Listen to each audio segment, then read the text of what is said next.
നമസ്കാരം, ഞാൻ doctor Anupriya, medical oncologist, SUT hospital, പട്ടം.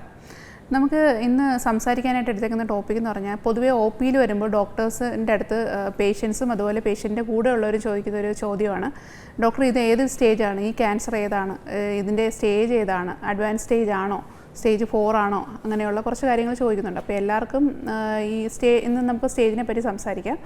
അതിൽ മെയിനായിട്ട് നമുക്ക് നമ്മുടെ ക്യാൻസർ പേഷ്യൻസിനെ സ്റ്റേജ് 1 to 4 അങ്ങനെയാണ് മെയിനായിട്ടുള്ളത്. അതിൽ 4 എന്ന് പറഞ്ഞാൽ അഡ്വാൻസ് സ്റ്റേജും 1 എന്ന് പറഞ്ഞാൽ ഏർലി സ്റ്റേജ് എന്നുള്ള രീതിയിലുള്ള കൺസെപ്റ്റാണ് പൊതുവേ ഉള്ള ധാരണയും. അങ്ങനെ തന്നെയാണ് ഏറെക്കുറെ അസുഖങ്ങളുടെ സ്റ്റേജിങ്ങും വരുന്നത്. നമുക്ക് മെയിനായിട്ട് നമുക്ക് സ്റ്റേജിങ്ങിന് ഫോളോ ചെയ്യുന്നതെന്ന് പറഞ്ഞാൽ AJCC ക്യാൻസർ സ്റ്റേജിങ് സിസ്റ്റമാണ് ഫോളോ ചെയ്യുന്നത്. അതിൽ സോളിഡ് ഓർഗൻസ്, അതായത് ബ്രസ്റ്റ്, ലങ്, കോളൻ അങ്ങനെയുള്ളതെല്ലാം അതുപോലെയാണ് ഫോളോ ചെയ്യുന്നത്.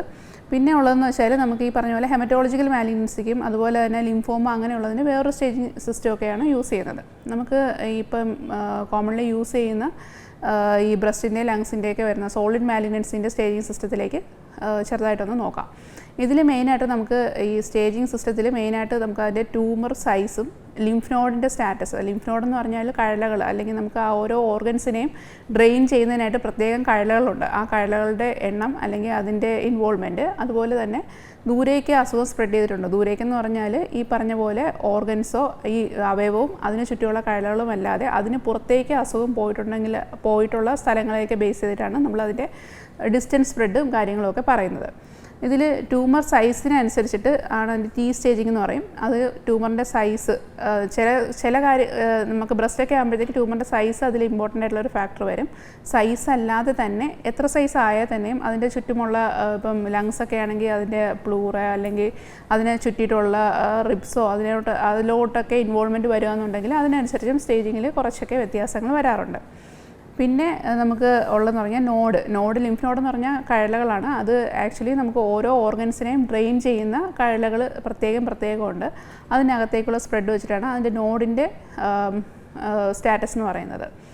പിന്നെ ഈ നോഡൽ സ്റ്റാറ്റസും ട്യൂമറിൻ്റെ സ്റ്റാറ്റസും ഒക്കെ വെച്ച് നോക്കിയിട്ട് നമുക്ക് മിക്കവാറും സ്റ്റേജ് 1 എന്ന് പറഞ്ഞാൽ നമുക്ക് ഈ ഓർഗൻ അല്ലെങ്കിൽ നമ്മൾ അവയവത്തിൽ മാത്രം നിലനിൽക്കുന്ന ട്യൂമറായിരിക്കും.